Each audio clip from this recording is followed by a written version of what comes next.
Presenza di Dark Matter Energy! È la quarta nave da guerra Dead Shadow! È l'Arcadia! Buongiorno viaggiatori, bentornati sul canale. Per chi non mi conosce, io sono Alessandro e ragazzi siamo nel laboratorio Arcadia on the Road, dove facciamo cose strane con un po' di veicoli. Oggi ragazzi finiamo finalmente sta mansarda, visto l'occhio di Polifemo dell'Hublot, è ora di cominciare a finire la finitura interna. Ora mi sono messo un pochino avanti con i lavori. Eccolo qua, abbiamo due lastre di compensato, spessore 2 mm mi pare, dove qui ho già tracciato, lo vedete forse leggermente, le sagome per aprire il taglio. Con il nostro fantastico seghetto alternativo andremo a aprire il taglio per l'Hublot, andiamo a vedere che le misure siano corrette e poi prepariamo la pannellatura per una truzzata mostruosa, ma ve la racconto strada facendo. Adesso al lavoro facciamo tutti i tagli, tutte le misure e dopo ci guardiamo.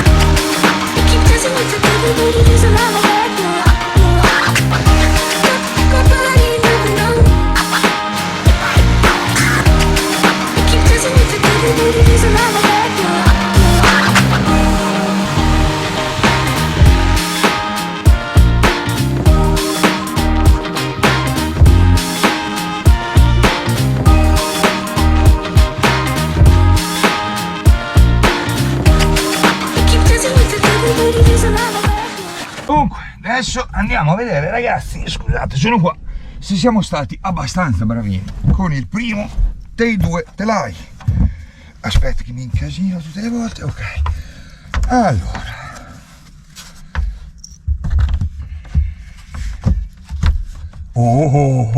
direi proprio di sì. Bellino, comincia a prendere forma. Ma aspetta, perché adesso c'è il tocco della tamarraggine. Comunque bello, mi piace, riesco ad andare a coprire bene e lo lascio leggermente, diciamo, in spessore. Di questo ragazzi ne parliamo prima, ne parliamo dopo. Discorso rasatura, livelli, cose, così vi spiego bene un discorso che si riaggancia agli spessori dei legni. Comunque, questo è, oserei dire, perfetto, guarda. Va molto molto bene, quindi quando lo andremo dopo ad incollare direi che siamo molto molto precisi, molto bene. Vado a ritagliare il pezzo e poi dobbiamo tagliare quello dall'altra parte. Ragazzi, dai che ci siamo.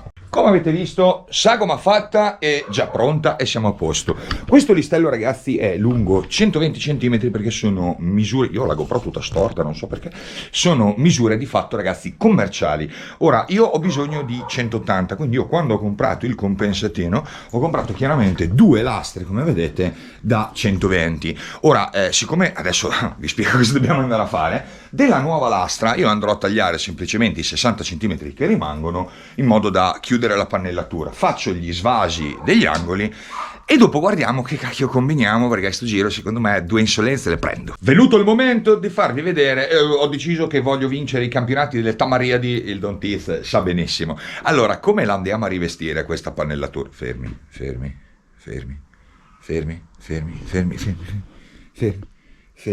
Ma non si capisce ancora bene. Allora, sto sfruttando una vetrofania che di fatto è un adesivo, ok? Il vantaggio è che è leggermente trasparente, serve da applicare sui vetri. Ora vi spiego anche che tipo di colla andiamo a utilizzare. Cosa mi è venuta nella mia mente malata? Allora, essendo il compensato questo marroncino molto molto tenue, se ci fate caso ricorda tipo la sabbia del mare. Quindi se io ci incollo una vetrofania che è trasparente, sembrano i pesci con sotto la sabbia, un acquario in mansarda con lo blu di fianco. Io non sto bene, lo so, vabbè, chiamate qualcuno, fate qualcosa. Ora, per incollare questa vetrofania, siccome i pezzi comunque come vedete sono due, sarà da brigare. La vetrofania è comoda perché è 2,45 m, quindi ne abbiamo di lunghezza finché ci pare, larghezza 45 cm, noi siamo a 40. Andiamo a utilizzare invece ragazzi un prodotto, ve lo faccio vedere, questo è stracomodo in 2000 occasioni. È il super chiaro spray, guardate qua, lo fa Bostik. Di fatto è una colla a contatto spray. In questo caso noi cosa facciamo? Spariamo la colla tutta sulla nostra, diciamo, parte di compensato. Gli diamo qualche minuto che evapori tutto il solvente, in modo che al tatto si sente che sia appiccicaticcio ma asciutto, ok? A quel punto cominciamo a stendere la vetrofania per tutta la parte che si autoincollerà molto bene. Dopo con il cutter andremo a fare tutte le rifiniture.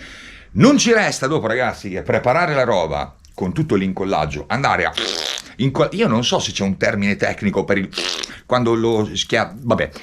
Il problema, ragazzi, lo affrontiamo dopo, è che quando fai le riparazioni in mansarda, quando devi fare dei sandwich, cioè degli incollaggi a spessore dall'interno all'esterno, ci vorrebbero dei tiranti, no? Che tu li metti a panino e vai a schiacciarli. Qual è il problema? Il problema fondamentale è che non riusciamo a farlo in mansarda, cioè come fai? Quindi ci dovremo purtroppo aiutare con qualche vitina di tenuta, ma con l'effetto ventosa dell'Itac grossi problemi non ne abbiamo. Ora spariamo la colla che ve la spiego e dopo cominciamo a lavorare. Ok, lo facciamo da qua, ragazzi, perché altro non riesco a fare in questo momento per farvi vedere molto bene la situazione. Ora togliamo la nostra vetrofania che ce l'abbiamo qui, cioè scusate ragazzi, però dai, è veramente tamarra, cioè è una roba meravigliosa. Prepariamo la superficie, io l'ho già carteggiata, e andiamo semplicemente a stendere, guardate, la colla spray in questa maniera, in modo che sia completamente uniforme, ok? E la spargiamo per tutto il pezzo che ci va a servire per fare l'incollaggio. Dopo qualche minuto, in modo che la colla verrà assorbita in parte dal legno e in parte rimarrà in superficie per il contatto con la superficie che andremo a stendere. Questa cosa farà un'unione che non la muoverai mai più. È veramente molto comoda per stendere carte da parati, per stendere un po' quello che volete. Soprattutto anche se volete immocchettare la parte della cabina del camper, per darvi un'idea, anche in questo caso per stendere la moquette è veramente molto molto comoda. Ora finisco questa cosa e poi attacchiamo. Per avere, ragazzi, la massima efficacia e la resa di questo prodotto, chiaramente il top è stenderlo su entrambe le superfici, in modo che quando vadano poi ad attaccarsi finito. Se vi ricordate, è di fatto in spray lo stesso prodotto che abbiamo usato su Savoiardo quando io e il Don abbiamo incollato il pavimento. Oh ragazzi, non verrà mai più via, è veramente tanta roba. Per fare questa cosa, ora io sono pronto, diciamo, il solvente è a posto. Ora attacco un pezzo, diciamo, della vetrofania sotto, in modo che posso togliere la pellicola che c'è già, perché sarebbe già autoadesiva. Gli sparo un pochino di superchiaro nella parte che devo poi andare a riportare sopra e attende, il cane del vicino deve fare casino.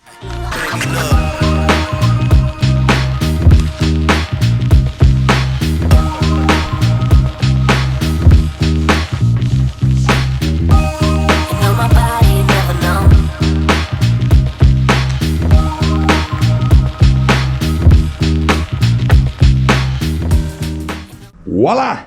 Acquario sia, cioè vedete che fa effettivamente, non lo so, con quella robina a sabbia un po' riva al mare. Vabbè, io ho dei problemi, va bene. Ora rifiniamo il tutto, che vado a ritagliare tutti i vari bordi e tutto il resto. Facciamo l'altro pezzettino, ragazzi, e andiamo a incollare. Inutile dire che questi lavori, ragazzi, sono complicati proprio perché sbagli un attimo qui, fai il disastro di colla ovunque. Quindi bisogna essere abbastanza precisi e decisi, cioè quando hai deciso che la posizione è quella, punto, non c'è altro da aggiungere. Molto molto bene. In questo caso stiamo riuscendo a sfruttare due cose: uno, l'effetto ventosa dell'Itac, che è veramente fenomenale, perché ti aiuta moltissimo in questo tipo di lavorazioni, col fatto che si chiama proprio effetto ventosa, aiuta, vedete, cioè guarda, la pannellatura sta già su da sola. Ora in questo caso noi andiamo semplicemente a fare le rifiniture e, come vi ho detto, ragazzi, andiamo a mettere delle vitine più per aiuto, cioè nel senso proprio i 4 angolini qui sopra, 2 o 3 sparsi in giro, ma più per aiuto. Ma già, ragazzi, ha preso già molto molto bene così. E già mi piace un sacco. Ok, avvitiamo sta roba, facciamo l'ultimo pezzo e guardiamo insieme il finale. Ta-dan! Acquario in mansarda fatto! Ok! Ora, ragazzi, a parte il risultato finale, piace o non piace, roba mia, tutta l'Arcadia ha delle finiture in giro blu, quindi, cioè, tanto per darvi un'idea. Quindi io adoro questo colore, se non vi fosse piaciuto. Spero, ragazzi, vi siano piaciute o comunque vi sia stato utile questi piccoli dettagli che riusciamo a fare durante le riparazioni. Volevo anche farvi vedere quanto con pochi materiali molto economici si può comunque effettuare una riparazione in un camper in maniera solida e creare comunque un minimo di cose diverse, cose anomali e personalizzazioni.